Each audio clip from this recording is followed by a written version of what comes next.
Thanks for joining us today for our Advantage Academy member webinar series. We are excited to be able to offer some additional information. We started these out sharing information on how to use our plans, but we are so appreciative that we have some medical professionals that are willing to share their expertise with us also. So let's jump into this here. Let me make sure my slides are advancing. So my name is Tanya Sunderman. I am the Medicare Sales Manager. And with me today is Dr. Theodore. He is the Clinical Professor, Geriatric Palliative Medicine at the University of Michigan, Medical Director at Turner Geriatric Clinic at East Ann Arbor, Michigan Medicine. So we are really excited to have Dr. here with us today. And we are going to be talking about dementia versus Alzheimer's. If you have any questions, there is a chat feature on WebEx. And so we ask that you use the chat and just type in your questions there. This is not really going to be the forum where you're going to ask medical advice. Dr. Sa is not going to be doing anything like that. But if you have some general questions, he'll get to a few of those at the end. And if you have questions about the plan, like maybe you wanted to get some testing done regarding one of these diseases, or maybe you had a question about some other claim that you had or medication that you're taking, those questions all need to be directed to our customer service department. And that number is up here on the screen in the bottom right, 844-529-3757. That phone number is also on the back of your card. So the back of your plan card, you flip it over. And we also have an email address at customerservice@phpmedicare.com. So you can reach customer service for anything that applies to you specifically, and they would be happy to answer your questions. And then when you see the chat box there on the screen, the questions that you ask only come to the panelists. And so there's only 3 of us on here today that are either presenting or facilitating the webinar, and we are the only ones that will see your questions. So our agenda for today is going to be disease overview, the risk factors, therapy, and then resources. And then again, we'll finish up if we have time for some Q&A. We try to keep it right around 1 hour because we know everyone's time is precious. And, you know, sitting for over an hour sometimes is difficult. So we want to make sure we try to keep it to that hour format. We will send you a recording of the session after this. So you'll get that email to you so you can go back and review it. And we will also send you a copy of the Q&A. So with that, I'm going to turn it over to Dr. Sa. All right.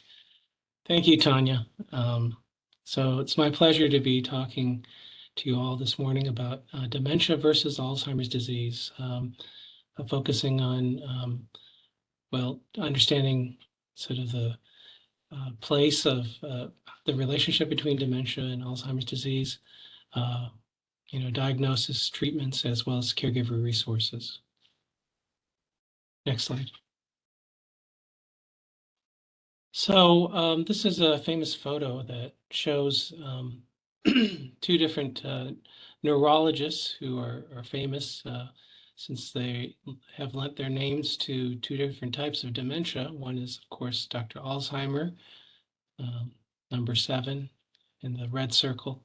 And then to his right is Dr. Louis in the yellow circle. So they their names have been lent to 2 with more common forms of dementia. Next slide. So in terms of the objectives for today's talk, you may need to press there. Okay. First, we'll define Alzheimer's disease and dementia. Next, we'll review the epidemiologic data on these conditions. We'll discuss other types of dementia, as well as their relative frequencies, and then discuss lifestyle issues that can affect the development of dementia. And then finally, review available resources for families and caregivers who are dealing with dementia with a loved one.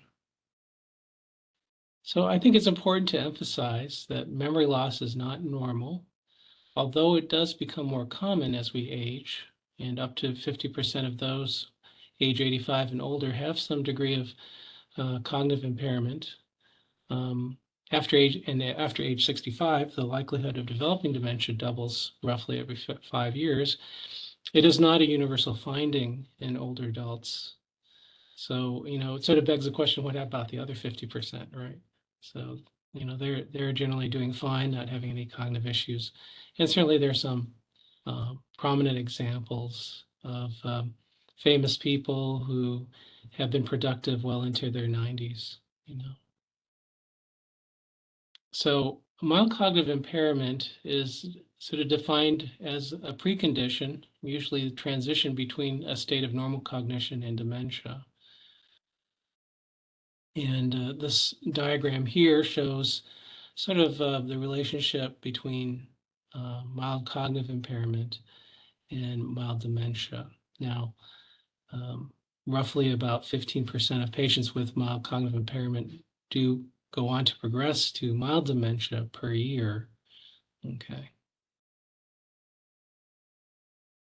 So in terms of the diagnostic criteria for mild cognitive impairment, you need the presence of a new memory complaint, impairment in memory compared to one's age, have normal general cognitive functions and no substantial interference with ability to do work, usual social activities, or other activities of daily living. And again, is someone who doesn't have dementia. Again, usually from a functional standpoint, they're doing much better, those with MCI. So as I said, the rate of evolution is about 15% per year for those with mild cognitive impairment going on to progress to mild dementia. So what is dementia? It reflects a progressive loss of memory and other cognitive functions, a decline in the ability to perform activities of daily living, leading to the loss of independence. And it can be accompanied by changes in personality and or behavior. And again, that might be more common in certain forms of dementia, such as Lewy body dementia or frontal temporal dementia. So this figure shows the percentage of people age 71 and older with dementia by gender. So it does tend to be more common in women compared to men.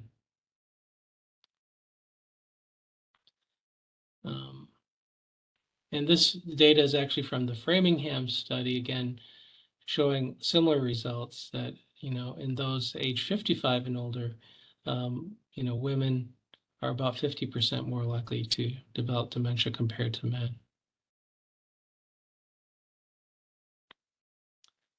So this diagram shows, the fact that patients with Alzheimer's disease or other dementias tend to be hospitalized more often compared to those without dementias.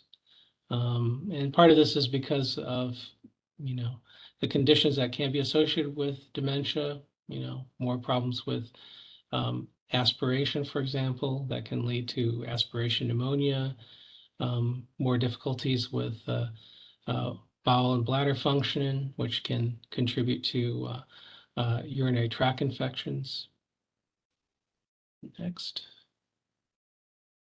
And again, this shows data from Medicare in regards to all sorts of medical care, not just inpatient care or hospital care, but other healthcare services like, attending outpatient clinic or outpatient testing.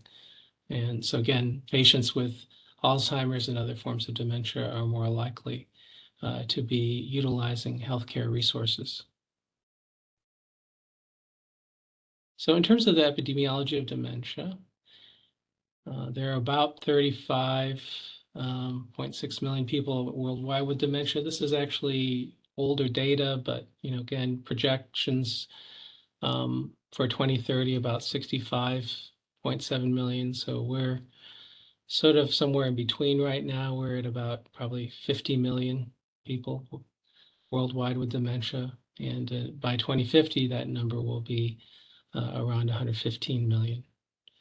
So it's important to realize that although it is a problem in countries that have an older average age, especially in the developed world, 2/3 of dementia patients are actually living in low and middle income countries, or what we refer to as the developing world. So really, this is a worldwide issue. Back in 2010, the cost in terms of healthcare dollars in the US was around $600 billion for dementia, and that represented at that time about 1% of the world's gross national product. So the important thing to realize is the cost of dementia care worldwide is doubling every 5 years. So, and that's based on data from 2010, but that has continued. Attitudes toward dementia, almost 80% of the general public are concerned about developing dementia at some point, okay? And about a quarter think that there's nothing that can be done to prevent dementia, which is fortunately not necessarily correct. About a little over a third of dementia caregivers across the world say that they have hidden the diagnosis of dementia from a family member. So again, part of this may be due to some stigmatization of dementia at a societal level. Over half of dementia caregivers globally say that their health has suffered as a result of their caregiving responsibilities. And that's really a common issue that we see in our patients as well and their families. Almost 2/3 of healthcare providers worldwide think that dementia is part of normal aging, which I hope after this talk you realize is not the case. And about 40% of the general public think doctors and nurses ignore people with dementia. All right, in terms of environment and dementia, it's important to realize that, environmental modifications can have a significant impact in regards to how patients with dementia are able to interact with their surroundings. So this is from the Alzheimer's International World Report from 2020. So their conclusion was that design aspects of dementia are basically 30 years behind design aspects for those with physical disabilities. So like the presence of ramps and things like that, which we often see at public buildings. Similar sort of divine interventions are often lacking in public spaces. I did want to review some of the known risk factors for dementia. And this data actually goes back to 2006, was published in Lancet by a European group. So this is the CATIE study. About 1,400 individuals in Scandinavia were studied in midlife and re-examined 20 years later for signs of dementia. And the major risk factors that were identified, aside from advanced age, were a lower education level, hypertension, hypercholesterolemia, and obesity. So as you can see, many of the risk factors for dementia are similar to the risk factors for heart disease, such as high blood pressure, high cholesterol, and obesity. Okay. And clearly we know that lifestyle modifications can affect, those three risk factors in particular through diet and exercise, for example. The CATIE study also showed that dementia is a disease of aging, since it does become more common as people get older. It also showed the protective effects of education. So, education is something that continues throughout life, and part of the reason all of you are listening to this talk, I think. So it's important to get educated, especially when you're younger. It can have some protective effects. All right, this diagram illustrates the different types of dementia by percentage. So going back to the title of this talk, Alzheimer's disease versus dementia, what's the difference? The simple answer is that Alzheimer's disease is the most common form of dementia, or the largest subset of dementia cases at about 2/3. Okay.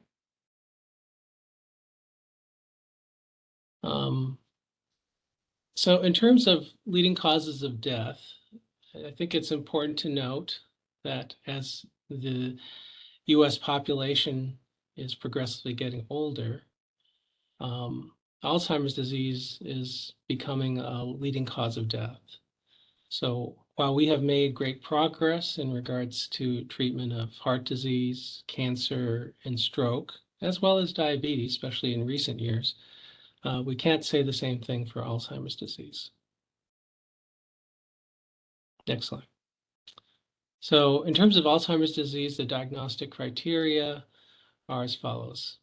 Basically, there's major impairment in learning and retaining new information, and at least one other cognitive domain that is impaired, such as handling complex tasks and reasoning abilities, impaired visual spatial ability and geographic orientation, as well as impaired language skills.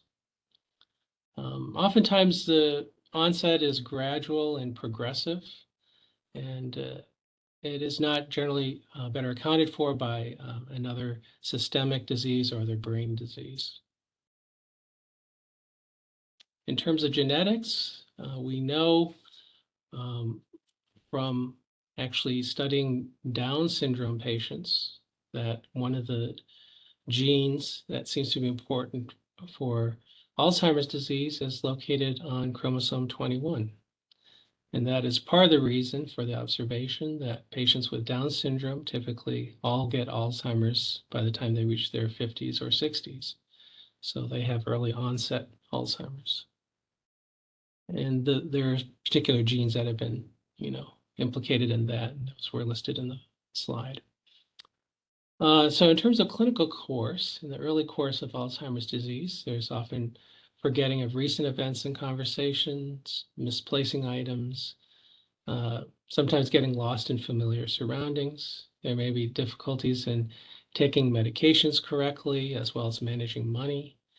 There may be changes in personality, and this can include things such as apathy or loss of initiative, as well as loss of interest in previous hobbies. And as the disease progresses, typically patients are needing increasing assistance in preparing meals, paying bills, providing transportation, and also upkeeping their house.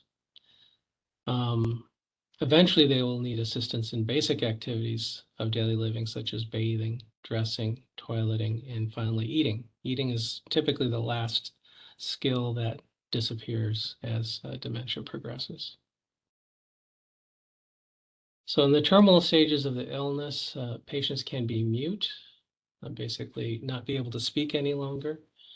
Oftentimes, death comes from infections, such as sepsis from pneumonia or urinary tract infections, as well as congestive heart failure. And the mortality rate for patients with Alzheimer's is about 10% per year. So, the longer someone has Alzheimer's, the more likely they are to pass away. So the average disease course is about 10 years or a decade. For patients in whom mild dementia is diagnosed, about 10% per year reach the stage of severe dementia. So again, it's a gradually progressive condition, starting out with mild dementia, then moderate, and then finally severe or end stage. So this is a CAT scan showing a patient with Alzheimer's disease. And the point that I'd like to bring out is that, compared to a normal brain, you see these dark areas. These are the ventricles, as well as on the periphery of the brain, the sulci. So there tends to be more, space or where the cerebrospinal fluid is located, which reflects the loss of brain tissue or brain atrophy. Next. So going back to this figure showing the different types of dementia, the next most common type of dementia is vascular dementia. Okay, and this is often seen in patients with a history of strokes and or TIAs, transient ischemic attacks. So vascular dementia, as I said, as the figure before showed, accounts for about a quarter of cases of dementia. At least a quarter have a vascular component. There's also there can be some overlay between Alzheimer's and vascular dementia, sometimes referred to as mixed dementia. Men and women are equally affected by vascular dementia.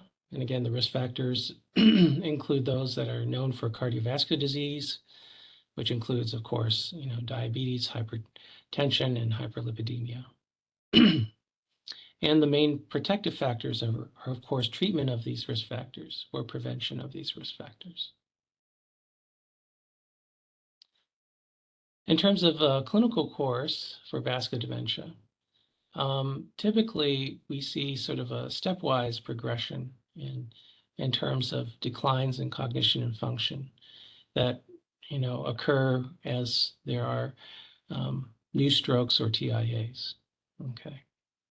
So the clinical course is usually shorter than that for Alzheimer's disease, about half the length of time on average. And diagnosis is made, through history, physical exam, as well as brain imaging. An MRI scan is generally preferred if possible. Some patients, though, cannot get an MRI scan due to presence of hardware such as pacemaker or artificial joints. Treatment is aimed at reducing vascular risk factors, as I mentioned before. And in terms of prognosis, the survival on patients with vascular dementia is generally poorer than those with Alzheimer's disease. So this figure shows a CAT scan of someone who has had lacunar infarcts of the brain and has vascular dementia. So those sort of light gray areas within the brain tissue where the arrows are pointing show areas where there have been lacunar infarcts. Next. So although there are other types of dementia, I do want to just highlight one other, and that is normal pressure hydrocephalus. This is a form of chronic communicating hydrocephalus where the cerebrospinal fluid pressure is either normal or intermittently increased. And it's characterized by the classic triad of dementia and abnormal broad-based gait, as well as urinary incontinence or urgency. And when you see these people walk, often it looks like, their feet are stuck to the floor, sometimes also referred to as a magnetic gait. And this tends to be more common in men compared to women. And this is a CAT scan that shows a patient with hydrocephalus. So again, you can see the ventricular spaces are much larger than you would normally expect. So I'd like to switch gears and talk a little bit about other sort of preventive aspects, focusing on lifestyle. So, as with many things in health, diet and exercise are very important in preventing dementia. Also, importance of social interactions needs to be emphasized. So, as Benjamin Franklin has been attributed, an ounce of prevention is worth a pound of cure from his Poor Richard's Almanac. And that certainly is true, I think, for conditions like dementia.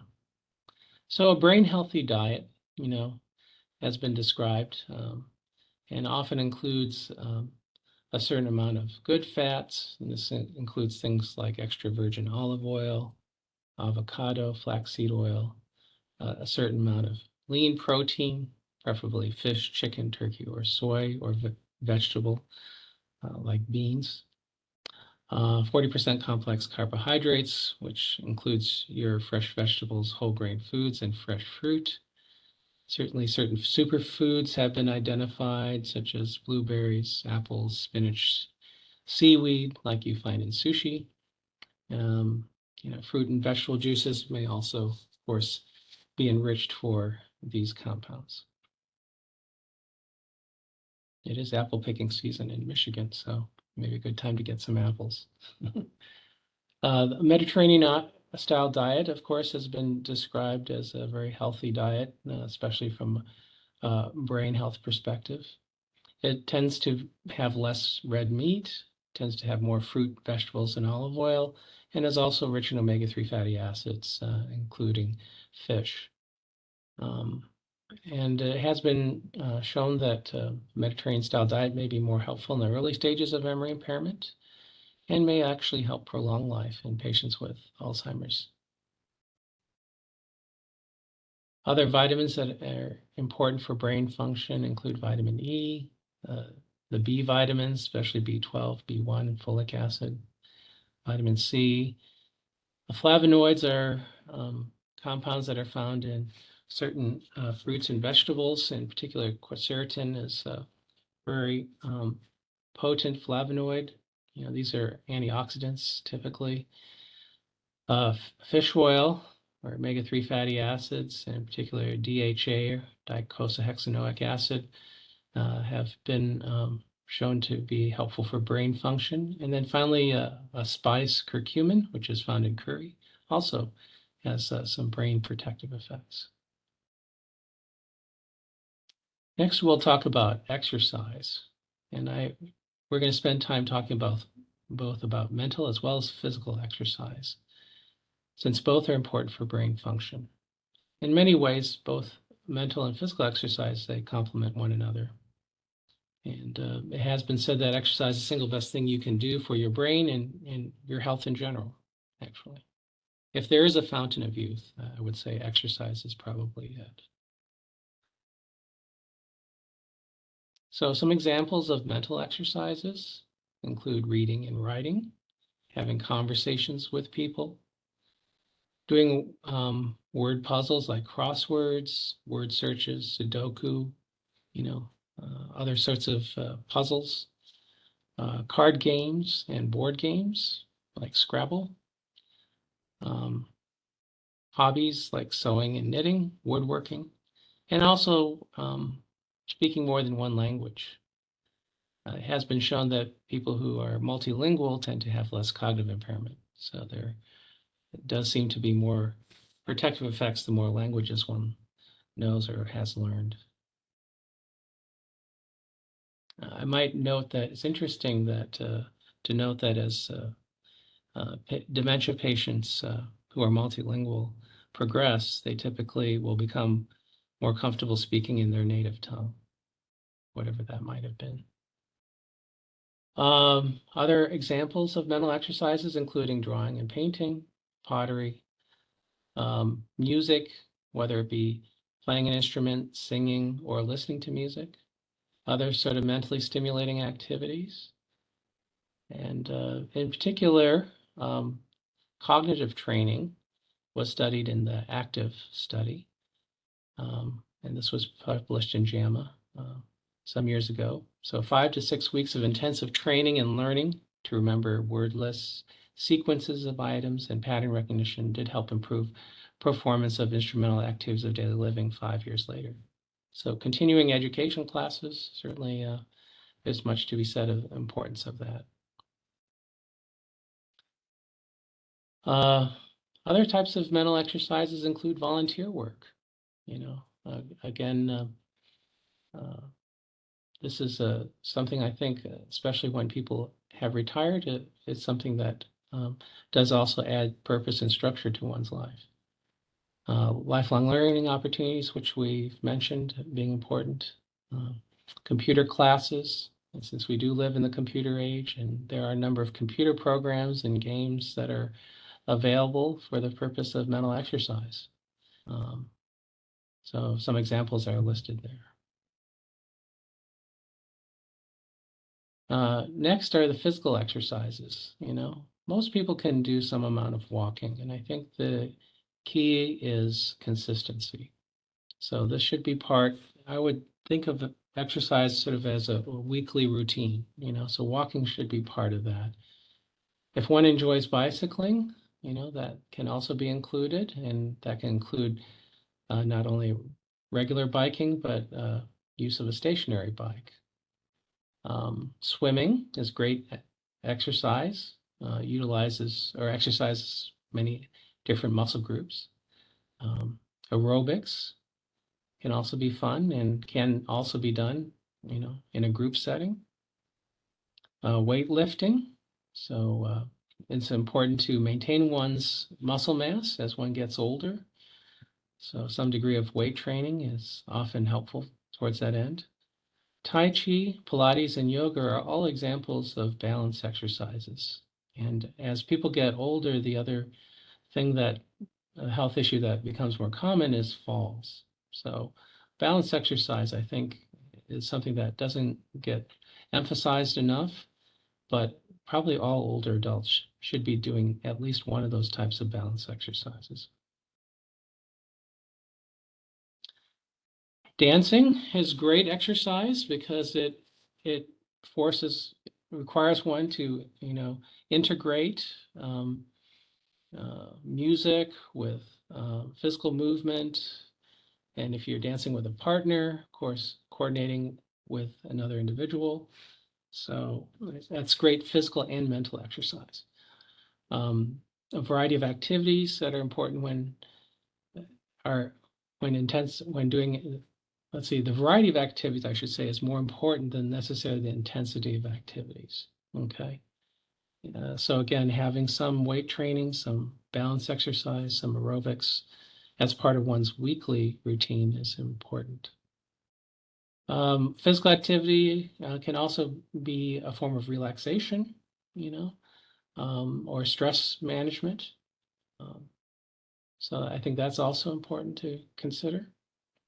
So there's some overlap as it relates to stress management and exercise. Occupational therapy may be helpful not just for patients with dementia, but also their caregivers as well. Next. Next, we're going to talk about some social interactions and how these are important. So social ties are, important for stress reduction.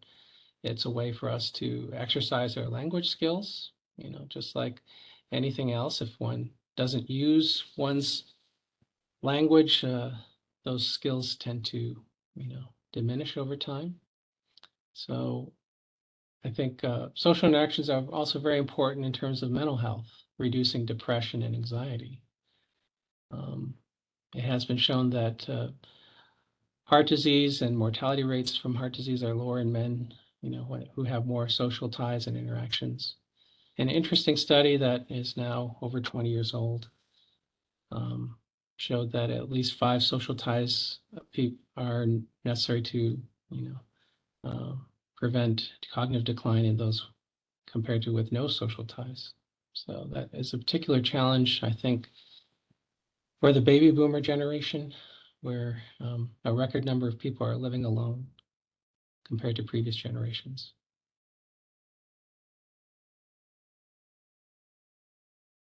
So in terms of dementia treatments, so basically the mainstay for treatment these days are the cholinesterase inhibitors. This includes donepezil, also known as Aricept, which is available in pill form, rivastigmine or Exelon, which is available as either a pill or a patch, and galantamine, also known as Razidine, which is available in pill form. Tacrin was an older cholinesterase inhibitor that's no longer used due to side effects, especially for the liver. So the most common side effects of this class of medications include, nausea, loss of appetite, and increased frequency of bowel movements, maybe more loose stools as opposed to frank diarrhea. But those are the major reasons for discontinuation. In terms of the other major group of medications, is the NMDA receptor antagonists, of which it's represented by memantine or Namenda. This was approved about 20 years ago for the treatment of moderate to severe Alzheimer's disease and is used often in conjunction with a cholinesterase inhibitor. So it works by regulating the activity of glutamate, which is a different neurotransmitter involved in learning and memory. Next. So in terms of FDA-approved medications for various conditions, we have quite a few drugs as well as drug classes for hypertension, diabetes in particular. The number of different drugs for diabetes has really increased over the last 10 years. And then also hyperlipidemia and other common diseases of aging such as Parkinson's and osteoporosis. But as you can see for dementia, it's been pretty limited until recently. Next. So there are two new medications recently approved by the FDA. One is aducanumab or Adelheim, and lecanemab or Leqembi. Okay. So both newer medications target amyloid and show modest improvements in cognitive function when started at an early stage. However, there are significant drawbacks in terms of cost, since these are new medications, biologics actually, since they're monoclonal antibodies. There are significant side effects, which include brain swelling, brain hemorrhage, seizures, and death. So, it does come with some significant drawbacks.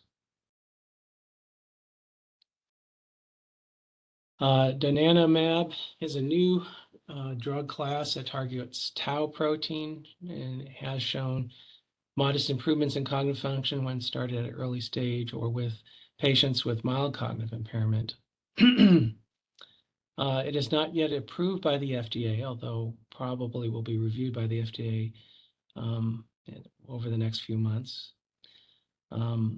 Seems to have similar side effects, however, such as the amyloid targeting drugs, including brain swelling and brain hemorrhage.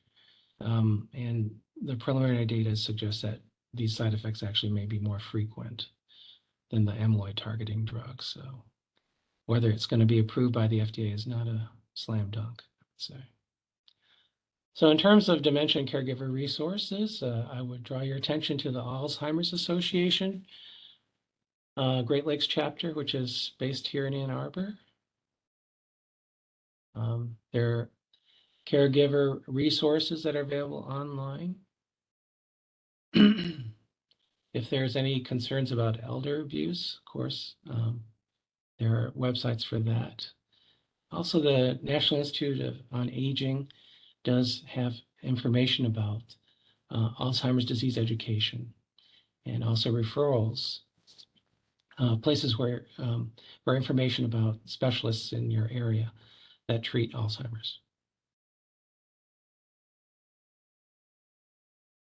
So with that, I'll open up the floor to any questions that people may have. I think we do have one in the Q&A so far. So it says, with the accepted drugs from Biogen and expected acceptance of the Lilly drug, I think those are the two I mentioned, Adelheim and Leqembi. Would you recommend testing for children or of a diagnosed Alzheimer's parent? So the issue or the question about genetic testing for patients who have a family member with Alzheimer's. Now, I should distinguish those who have early onset dementia versus what we call, late onset Alzheimer's disease. Now, most cases of late onset Alzheimer's disease don't necessarily have a genetic component, okay? They're more likely to occur as people are getting older, it's more a function of people's age. Now, for early onset Alzheimer's, of course, there can be genetic testing done. The pre-senilin genes, at least a couple of those that have been described. There's the APP gene, which was discovered in the context of Down syndrome. Those are known genes that have mutations that can increase the risk for Alzheimer's. And those are usually associated with early onset Alzheimer's, those who typically develop Alzheimer's in their 50s or 60s, for example. So if someone has a family member with early onset Alzheimer's, then yes, genetic testing would be appropriate. All right, so another question is, my father had Alzheimer's, my mother had frontal lobe dementia. What are my odds? Okay. Well, I think it's important to note what ages. Let's say, for example, your father developed Alzheimer's, as well as what age maybe your mother developed frontal lobe dementia. If they both were in their 80s, then again, those don't necessarily have a genetic predisposition. So typically genetic testing wouldn't necessarily be recommended. The one exception would be if you had multiple family members who have developed Alzheimer's, let's say in their 70s and 80s. And there may be that might be a situation where you might consider genetic testing. Okay. Well, I would suggest maybe seeing a neurologist if there are any questions, But usually, for there to be a genetic association, typically you need to have multiple family members, especially some with early onset dementia. All right. I'm not seeing any other questions at this time. Thank you so much. Let me see if I can You're put welcome. my camera back on. That was really informational. I just love listening to these because this is all really good information that a lot of us don't have access to. So I appreciate you joining us today and sharing. And again, we will send out the recording of the session. So we will get that to everybody. And so you can rewatch this or share it with somebody that maybe, you think this could be helpful to. I am going to switch over here to our next upcoming webinar. So in October, on October 10th at 10 a.m., we are going to do our annual notice of change review. We call that the ANOC for short, and that is the notice that you will get as a member of our plan. Every Medicare Advantage plan member, whether you're on our plan or a different plan, we are required to get in your hands by the end of September, the annual notice of change. So you know what the plan is going to look like for 2024. So as you go into that annual election period, you can make sure that you're making the decision to have, to be enrolled in the best plan that works for you. We do have some exciting changes. We're excited to share that with you. I know sometimes these documents look like legal documents and they're hard to navigate. So we want to make sure we go through all of that with you and we answer any questions that you have at that time. So you can scan this QR code, or you can go to our website and there is a banner at the top and you can register. But since you're already on our email list, we will be emailing you a registration notification of that also. And just a little bit more information that if you do have some specific questions regarding the medical conditions that Dr. Suh talked about, or claims or anything like that, you can call customer service or you can email them. Our member website is member.phpmedicare.com. And if you don't have a member account set up, you can call customer service and they can help you. But that's a great resource to review claims and look at the plan and all kinds of documents. It's really helpful. If you do not already have an account, I highly recommend that you get one. Just some disclaimers here. So thank you again, everybody, for joining us today. We appreciate having you here. Thank you so much, Dr. Suh, and I hope everybody has a wonderful week. Thank you so much. Take care. Bye-bye. Bye.